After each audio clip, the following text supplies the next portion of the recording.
Folks, I'd like you to meet Peter Banks, who's president of the National Demolition Association. Welcome aboard. Thanks for having us over. Nice to meet you. Nice to see you. It was the first time we've met and talked about your part of the industry and construction. Of course, if you have construction, you got to have destruction. Destruction, yeah. In order to make room for the new, you've got to get rid of the old.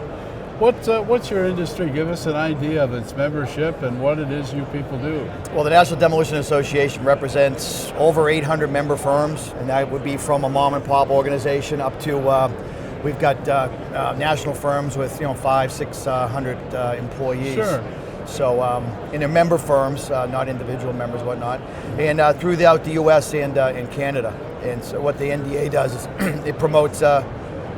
Through education and training, safety, wants to bring the demolition product out into the industry. Right. That it is a very technical industry with the new equipment and technologies. Well, I was going to mention that this is probably, you're no different than anybody else when it comes to governmental regulation and so forth, and everybody has to adhere to hazmat and whatever, anything else, and mitigating danger and safety and the whole 9 yards.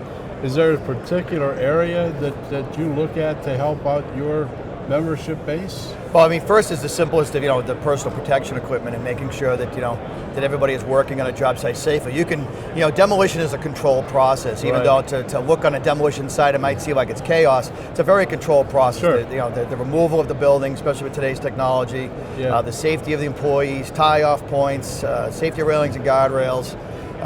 And how materials are sorted for recycling, for resale.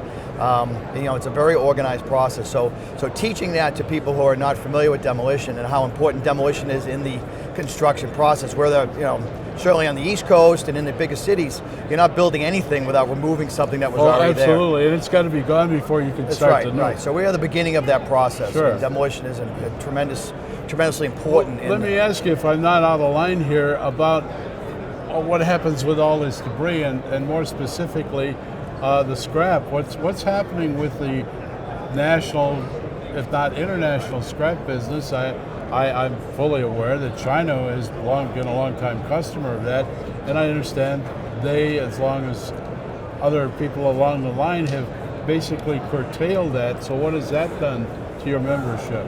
Well, I think it's been a real transition. I mean, scrap for the longest time now has been a valuable commodity. Right. And in many large projects, contractors buy the project and basically mine the scrap.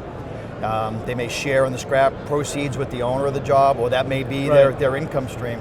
For smaller contractors, it could be part of the contract, and you have to hope that you're making the quantities you need to be profitable. Now we're seeing that where scrap numbers are so low, and they will continue to be low and may go sideways this year, people are looking to take that off the table. That now you're negotiating a contract solely on the process of labor and disposal and equipment and whatnot, and you're not even considering scrap.